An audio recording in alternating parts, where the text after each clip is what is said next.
Hey Saucies, so I just wanted to get on here really quickly and talk about this content creator right here, Miss Lady Boulay. She made a video yesterday or the day before about it's entitled the trouble with being half black. I think she meant to entitle it The Sacrifice of Being Biracial, but anyway, the title is showing the trouble with being half black.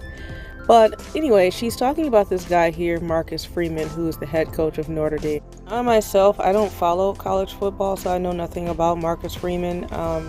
He's mixed race. His dad is black, his mom is Korean, and he identifies solely as a Korean. At least that is how he put it when he did an article that Ms. Boulay was reading from, a New York Times article. He basically identified solely as Korean. And so Lady Boulay, I have a great deal of respect for her. I know she's an older content creator, so she pretty much has an old school way of thinking. So Lady Boulay's whole point was, he's just basically dissing his black side, and black people are the ones, according to her, that built football, that made it popular, that made it pop, that they made the most contributions to college football and the NFL in general.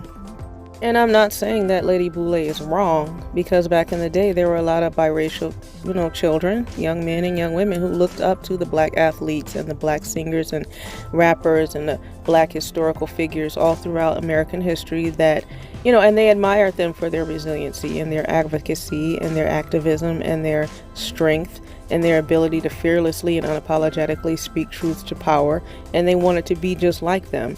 And so a lot of biracial people, men and women, were taught that they are just black, and they identified as such. And in doing so, a lot of biracial men and women started to look up to and admire and strive to be like these black figures in all different professions, whether they were sports figures or musicians, or whether they were just people, everyday people in their lives. They wanted to be like these people, and they were proud to be black, and they would openly and proudly express that I am a black woman and I am a black man. But Lady Boulay does not seem to understand that as of late, Black America has been rejecting biracial people. Black America has been saying very loudly and unapologetically to biracial people, you are not black, they not like us. They've been making music and songs, commentary, lives, content, videos, and social media posts about how biracial people are not black. So when you see a biracial man who has a black father and a Korean mother now identify as something other than black, now you have a problem with it?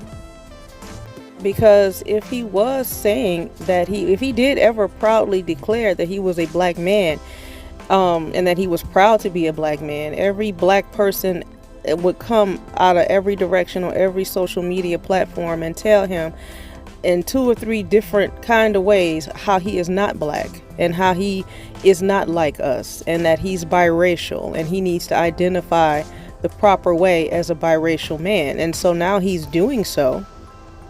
Now there's content creators like Miss Boulay making videos about how offended she is because he does not identify as a black man. And he even married a white woman, so his children are now even more mixed and even less black. And now she still has a problem with it because I guess unambiguous dark-skinned black people want light-skinned people or MLS people, particularly biracial people. I guess they want biracial people to ask and beg and plead for black people to validate their black card and beg and plead for their acceptance, as if biracial people everywhere cannot hear what black Americans have been saying for the last 10 plus years, as if they cannot see you telling them you're not like me, you're not black, get out of our spaces, you're not like us, making songs and all kinds of things. I mean, as if they want biracial people to continue to fight the fight and be the activists and be the voices and write the literature and speak out and be a social justice warrior for people that don't even accept them. As if biracial men in particular, MLS men in general, but especially biracial men in particular, don't hear black women telling them, I don't date light skinned, you're too light skinned, I don't do light skin, and curbing them every chance that they get. So when you see a prominent mixed race biracial man who is very handsome, who is proudly and unapologetically telling Black America, I don't want to identify with you. I don't want anything to do with you. No, I don't identify with you. I have a fluid identity. I am half Korean and I can move around in other spaces and find a wife in another group. Now you're offended because you don't get the pleasure of being able to reject him or other biracial people because they've heard the messages loud and clear. We're not black and we're not trying to be. So why is it a problem? And since we're on the subject of someone benefiting from somebody else's sacrifice and their advocacy and their resiliency and strength and unapologetic activism, let's talk about all the MLS greats that have benefited Black America, that particularly unambiguous dark-skinned Black Americans that have benefited off of the sacrifice and the advocacy and activism of MLS greats like Malcolm X, Frederick Douglass. It seems very convenient that MLS people are not like us and that we're different and that MLS men in particular are weak. But then when you want to illustrate a point and boast about the important strides that Black Americans in general have made, dark-skinned Black people in particular never fail to mention these MLS greats like Frederick Douglass, Malcolm X, W.E.B. Du Bois.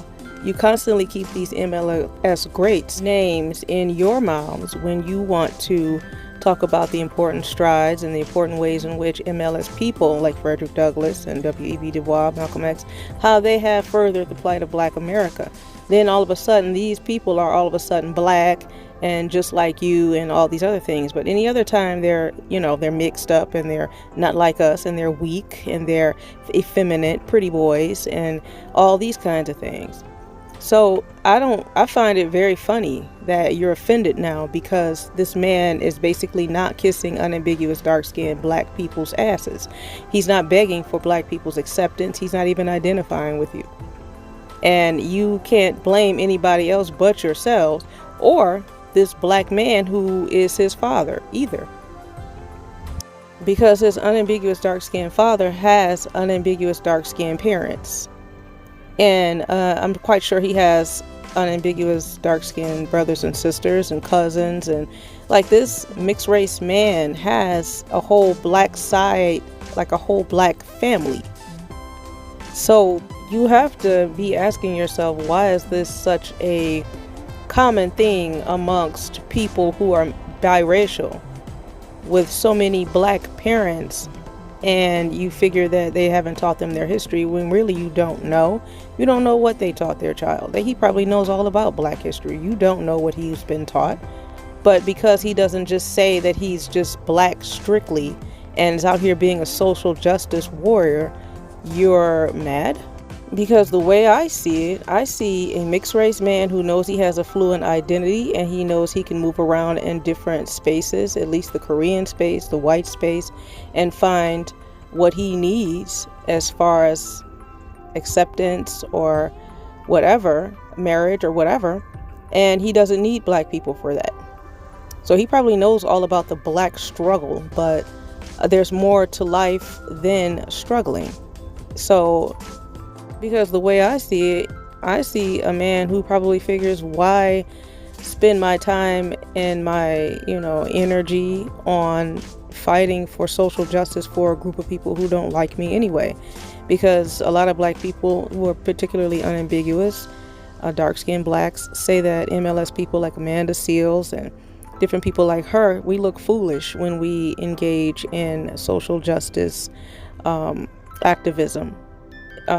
We look foolish and they don't appreciate it anyway.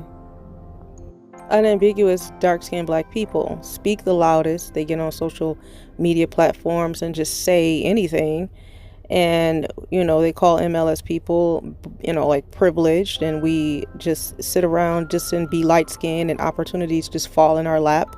We don't work hard or sacrifice for anything. Lord knows we didn't die for anything or fight for anything. No MLS person anywhere has ever spoken truth to power unapologetically and fearlessly. Nobody has ever fought and died and given up their entire lives and dedicated their entire lives to the plight of black people, just so black people could now sit back and call them privileges and preferences and weak and crash dummies and all kinds of different names, when these people have fought and died and given their lives for the race that they love so dearly, when that race of people do not love them back. So MLS people hear you loud and clear. The message has been received. And so MLS people more and more are waking up, and we are acting accordingly. We are dedicating ourselves to our own group and people that look like us, and we don't care if you call it colorism. Like I said before, I don't care if you call me a colorist, because I'm not. That for one thing, but I know that when you challenge black people or hold them accountable for their hypocrisy, that's the first thing that they do. They call you a colorist. Or if you disagree with them in any kind of way, they call you a colorist. So call me that if you want to, but I know I'm not that. My content, my talking points would say I was a colorist if I really was. So I'm not concerned about if you think I'm a colorist or not. I'm just pointing out hypocrisy. So like I said, I don't know anything about this man personally, but he is social climbing. He is doing his thing. He is taking advantage of every privilege that he has afforded to him to take advantage of. And I'm not mad at it. Black people say acknowledge your privilege, your privilege, your privilege, your privilege. But then when MLS people embrace that privilege and social climb and get opportunities because of it, now you have content creators calling it out as if they've done something wrong, as if the efforts of MLS people have not benefited unambiguous black people too. And the efforts that black Americans have done in general, MLS and unambiguous black people, all of the black greats have benefited, future generations and given them role models to look up to. But unambiguous dark-skinned black people are openly and loudly rejecting MLS people, especially biracial people. And you want biracial people to flip-flop, and I think that's absolutely crazy. That's absolute craziness. I think that unambiguous dark-skinned black America need to get it together, and I think they need to figure out what it is that they are gatekeeping, for one thing, because this black culture that they say it is not exclusive to unambiguous dark-skinned black people. The black greats are not just dark skin. The black suffering and the black experience, all in itself, it's not just strictly the unambiguous dark skin black America. It is all of us. So I don't think he's doing anything wrong. He's living his life. He is successful, and I'm very proud of him. Congratulations to him. And that's that. Period. I mean, unambiguous dark-skinned black people need to figure out what it is that they are trying to say, because they keep flip-flopping, moving the goalposts, and creating confusion, and nobody really is clear on what exactly are you trying to say you want MLS people, particularly biracial people, to say or to do, because at this point it's just looking like mental illness, really, like a collective mental problem at this point. So that's my video. Don't forget to like, comment, share, and subscribe, and let me know what you think in the comments. And I love you, and I'll see you guys next time.